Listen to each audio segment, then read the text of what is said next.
stop. Exit the traffic, turn off your engine, and tune in to words that will ease your mind. This is Joe Whitinger along with Becky Whitinger talking about prosperity and the practical side of it. Here's the word for the moment. Romans chapter 13 verse 8. Owe no one anything except to love one another, for he who loves another has fulfilled the law. We've been looking at some real practical side of prosperity, and to review something of what we have spoke about already. Number one, sit down together. If you're a husband and wife, sit down together.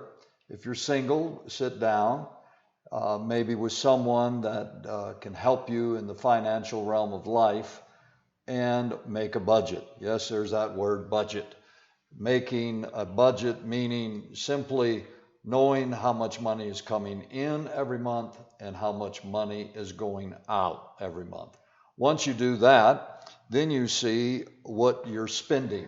And your spending is broken down into categories: your rent or your utilities, insurance, food, clothes, so on and so on. You discover the different categories, as Becky has mentioned, as you take some bank statements and you go through your bank statement and you see exactly where the money is being spent. Then the third thing that we have studied is that, is there in this budget areas that you can, what we have called, tweak or cut back or stop spending here.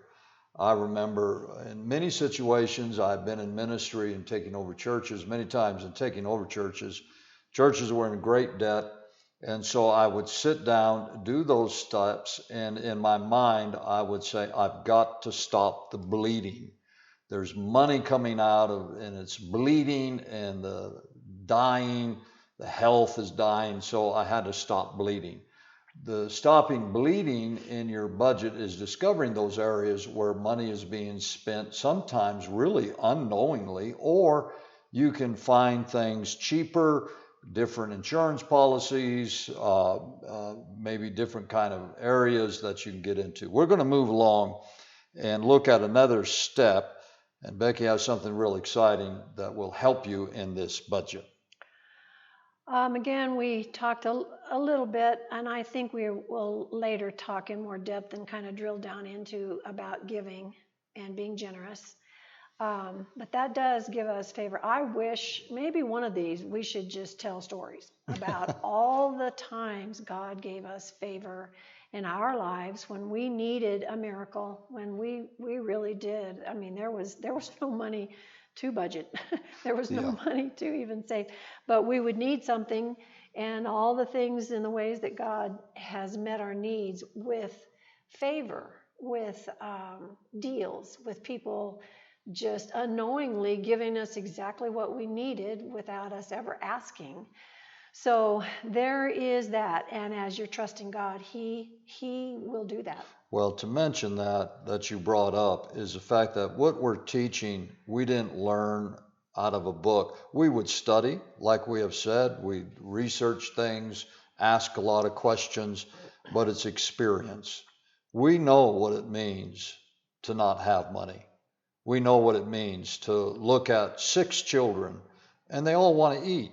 It's amazing how much they want to eat. And you look at the bank account, you look in the check account, and there's just maul that's flying around. We understand this. So the things we share is definitely not coming from a position that we know it all. It comes from a position of knowing the pain and the agony of debt, the agony of a little child wanting some toys and you don't have the money to buy, and knowing what do we do with this? This is what we're attempting to do in these podcasts, is share some not only principles, but like you said, honey, some stories, and maybe we will. But today we want to go a little bit further in this budget and help add another step in this. The next thing I think that we should go to is committing. This is a big one, to commit to no new debt. We have to commit ourselves. Okay, all of that is stopping. and or you just stay in the same cycle, and it keeps going around and around, because if you keep spending money that you don't have, then you're never going to. Well, how do you spend money you don't have? Well, credit, but we'll talk about that in a minute. So if there's something you see that you want, even if that you need, you're going to have to commit yourself to wait until you've saved for it, instead of just going out and being tempted to charge it, use a credit card. And this is where the fruit of the Spirit of self-control comes in. Can I have to just say this, because we have needs and then we have desires. Yes. When you have a desire, it's so easy to take out a credit card and get it. Instead of taking the credit card out, pray. I would even encourage you, because everybody has cell phones. Say you see a pair of shoes, take a picture of them and go to God with it. Ask God to provide for that, and watch what he does, or watch what he says. Don't think you're not to live without. I believe that's because sometimes people take vows of poverty. God wants you to enjoy all things richly. And we think that because I don't have money, then I can't buy anything. Well, you may not have money, but God is your provider. So instead of taking the credit card out, ask the Lord. Maybe put a credit card in a drawer for a while. Well, you probably should cut them up, actually. Oh, man, this is getting hard stuff. Go ahead. Yeah, I'll let you go. Credit it just appeals to our immediate, I got to have it now. And I feel it already. That's what marketing is all about, and advertising. It shows you something that suddenly creates even a desire in you that you didn't even have until you saw it. Oh, I know, folks, this is getting tough now, but stick with us now. Don't panic. I feel people are panicking and they're starting to turn us off immediately and say it's impossible. It is not impossible. Remember, this is just getting you back on track so that you can get out of debt, so that you have more cash flow, so then you can save, you can enjoy the things that you want, and you can have those things later on, but not today, maybe. One thing I want to bring up too is children. They want a lot of stuff, and they see it on TV. They see their friends with stuff.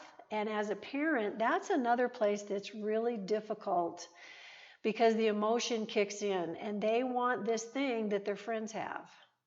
And that's one of those deals you really have to dig in your faith and ask God about, because children want everything, and they can pout and be upset if you say no, but they have to learn some discipline themselves. They have to learn where money comes from. They have to learn that they don't need, like you said, there are wants and there are legitimate needs. And frivolous spending is foolish. And there are times when our kids will get us to spend money that we know better, and we just can't escape the emotion of somehow it's connected to my love for them. And it's not. You're talking wonderful things. This is great parenting. I'd like to ask you a question. For folks that may not know Becky and I personally, we have raised 6 children. And I don't know how Becky did it. I just so grateful for her and raising of our kids.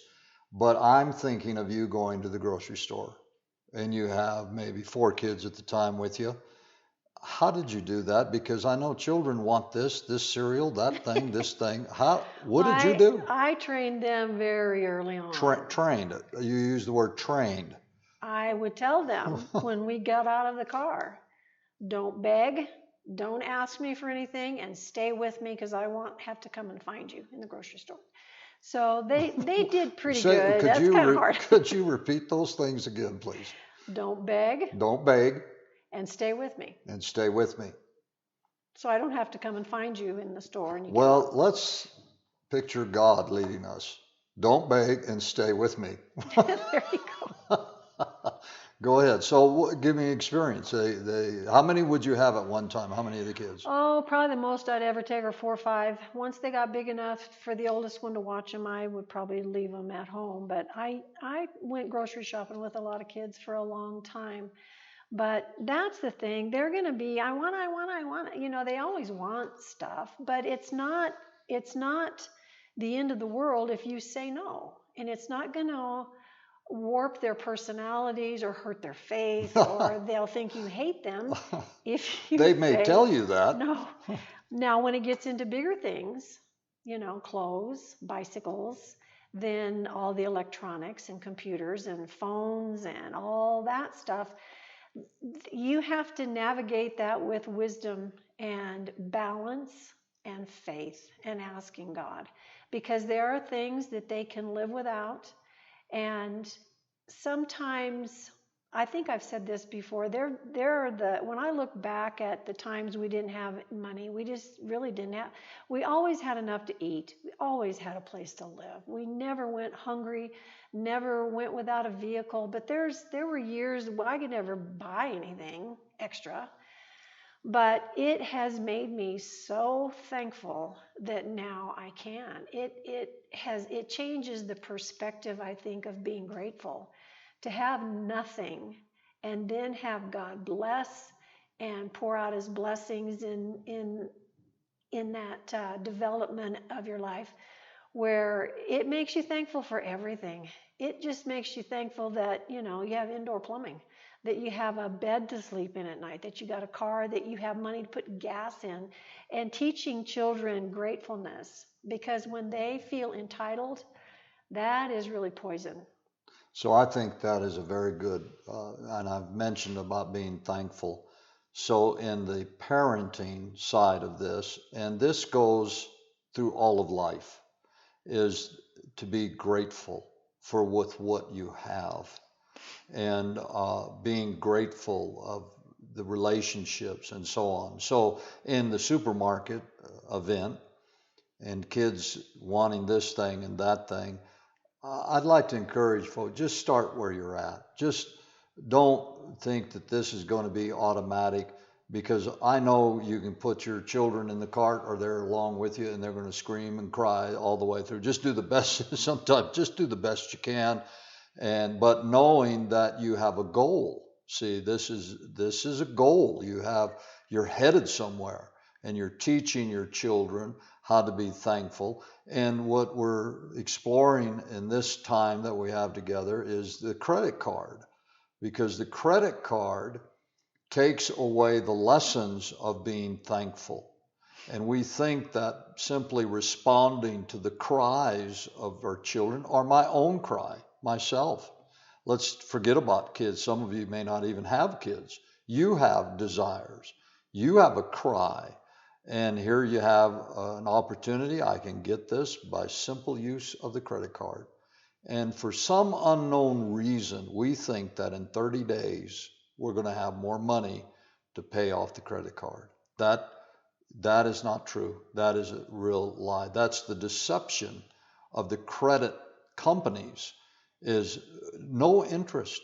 Just use this card and you can save money. But in reality is that you're going into debt because you are committing yourself. You are promising that you will pay this amount of money in 30 days, and you don't have it. So is there things, how can you deal with this credit card business? Well, I wanted to mention something, and I think if anyone who is thinking about purchases and things you want, things you need, things you just like to have, I learned this a long time ago. I guess the Lord taught it to me, but I realized, I started thinking about, I don't remember which specific thing I had or I had purchased, but I realized that having that in my home, I did a little check on my heart. and my emotions. And I thought, you know what? I am not any happier than I was before I had this. And I realized, honestly, it doesn't change my happiness meter. It doesn't make me happy. It might make life a little easier, convenient, or prettier, but it does not satisfy me and make me happy. And I think that's the credit card stuff, is we think these things are going to, if I can get it now, then I'll be satisfied and I'll be happy. And so, the companies that make all the money off of you, that's what they appeal to. So with credit, the best thing is to commit yourself to no new debt, no new credit whatsoever. And that has to be a strong commitment. And if, as a married couple, committing to each other and agreeing, that helps. And as a single person, with someone else possibly coming in to pray with you and helping you be strong and not get into any more debt, not purchase other things on credit. We have repeated over and over again of the spiritual side and how God is involved.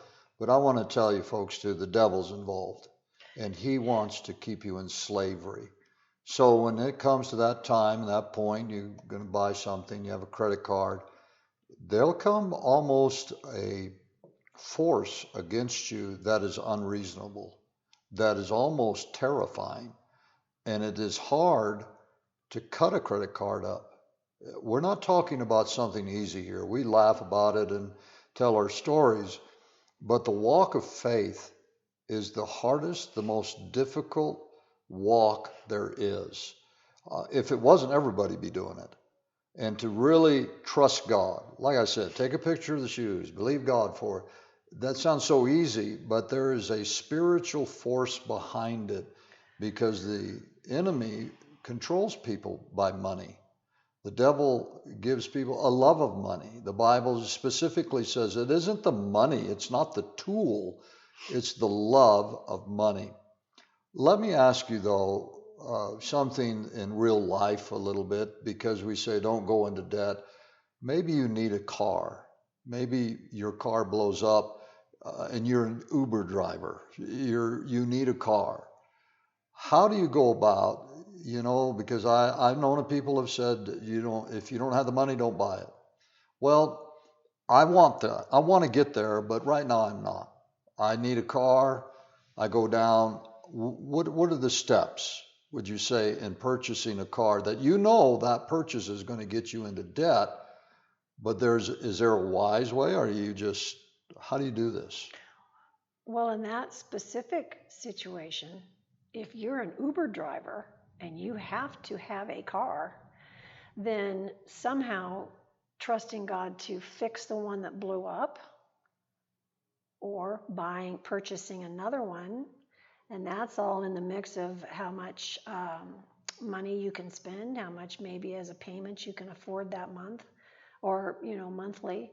And that's still in the processes of working through trusting God and Him helping you figure out what to do. I think that this is why a budget is so important, because I can know by a budget how much I can afford. And I remember buying a truck that I knew how much I could afford at that time. And I went into the dealership. It was a dealership. It wasn't even on person. Sometimes going in a private party is better than a dealership, but not always the case. And I knew what I could afford. And I was determined before I got into that office, I will not go above this number. And it was an amazing thing, because the dealer kept saying, oh, you could afford this. He doesn't know me at all. He's saying this to try to make the deal. And I remember saying, no. And he even was going to sell the truck to me $10 above my budget. It was so, and I said no. And I walked out of the office and left, and he called me later and says, we can do it. And he figured it out with however they did it, with interest rates and so on. But see, this is the thing about being knowledgeable about your purchases. You know what you can afford. And don't buy a car that you have to spend $600 a month because it's a fancy, wild looking car. It's tempting. But before you purchase anything of a large purchase like that, know what you can afford.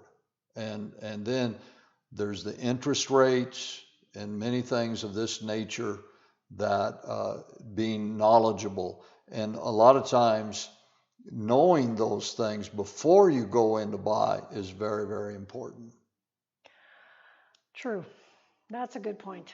That's a good point. If you got to stick to your guns too with salespeople. It's very difficult, and there are ways today too. And even looking in the paper, or not in the paper nowadays, online. So you see, you can tell my age.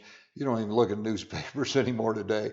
You go online, and people are selling automobiles. I know, and research, and be determined that this is what I can afford. And then asking God, I want this kind of car. Lord, there's someone out there that could do that. And then God gets involved in this. So don't let cutting up your credit card make you break out into a sweat and have a nervous breakdown, but it is a good step. Let God be your credit card. Let Him direct and speak to you. Well, now that we're saving a little money from tweaking the budget and cutting up the credit cards and not adding any new, it's a good time to save a little in an actual savings account. Depending on where you are in all your finances, if you just start putting a little bit in a savings account every month, it'll slowly build. If you can get up to a few $100s over time, I know that can be a lot of money for when you're making minimum wage, or but if you can save a little, there's something, it's interesting. There's some kind of a principle that God honors when you save and you don't just spend it. And it seems like He honors that and favors that. But you can save up money over a few months. You think, oh man, $25 a month, and it's going to take me this long. Well, that long goes so fast. I mean, a year goes by in a blink. And if you're saving $25 a month in 12 months, that's $250. Now you got $250 so that if the alternator goes out or the washing machine goes out, then you have a little bit of an emergency fund. If you can save more than that, you're in a better place, if you can do better than that. So getting rid of the credit cards and no more new debt, committing yourself that we're only going to buy anything that we've saved for. We're not going into debt on a credit card, and then starting an emergency fund of some kind and just doing the best you can. If you can save $1,000 in a few months, then that's even better, because when stuff breaks down, it's expensive.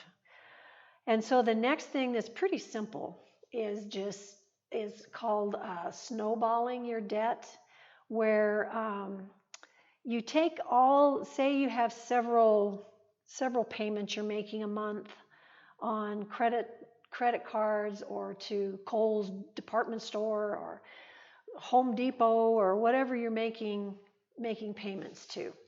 So take the one that you owe the very least, the very smallest balance, and pay that one off as fast as you can.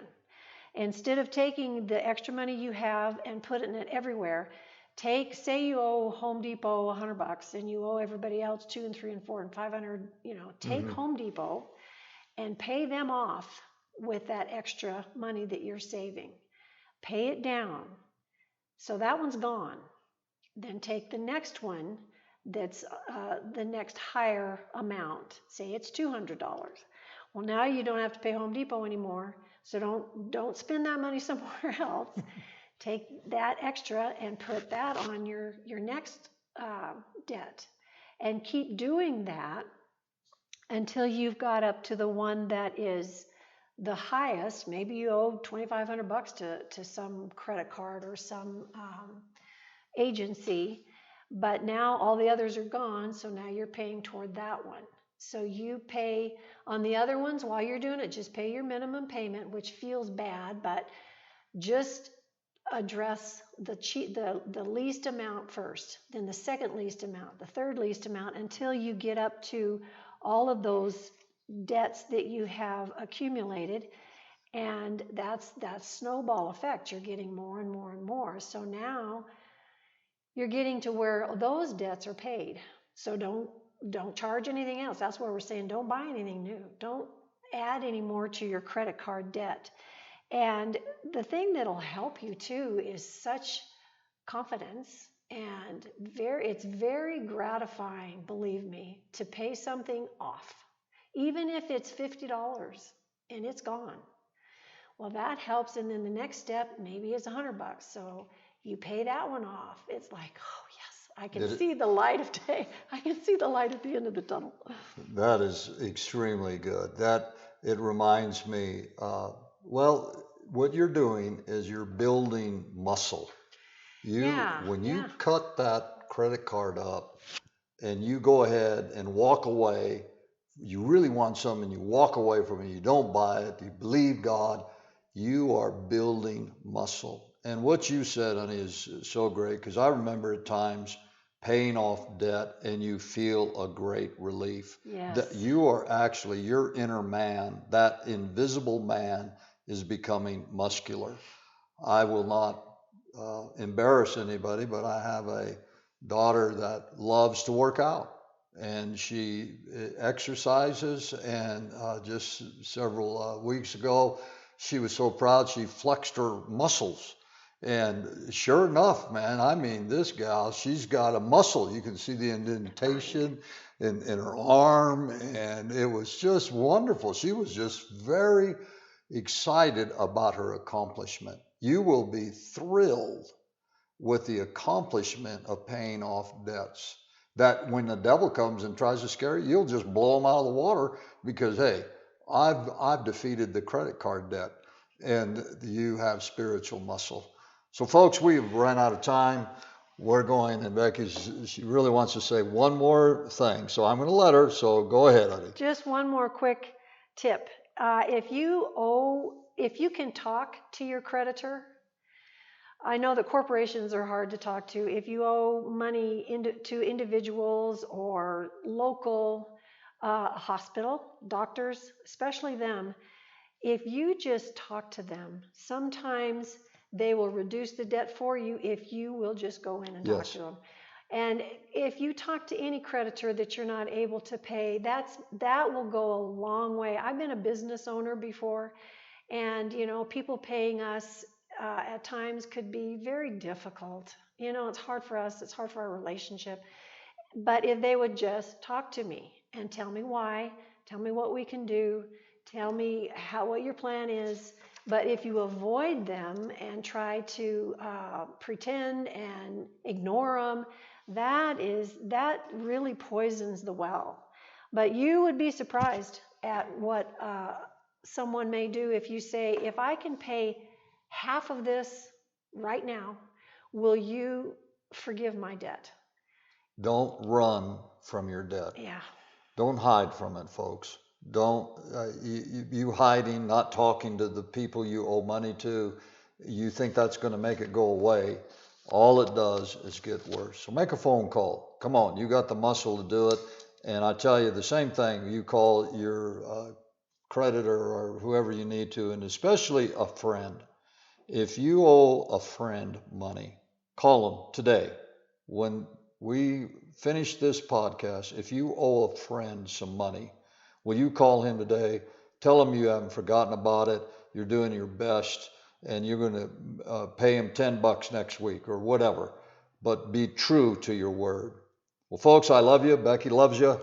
And we are debt-free. Say it. I am being debt-free. Praise God. God bless you.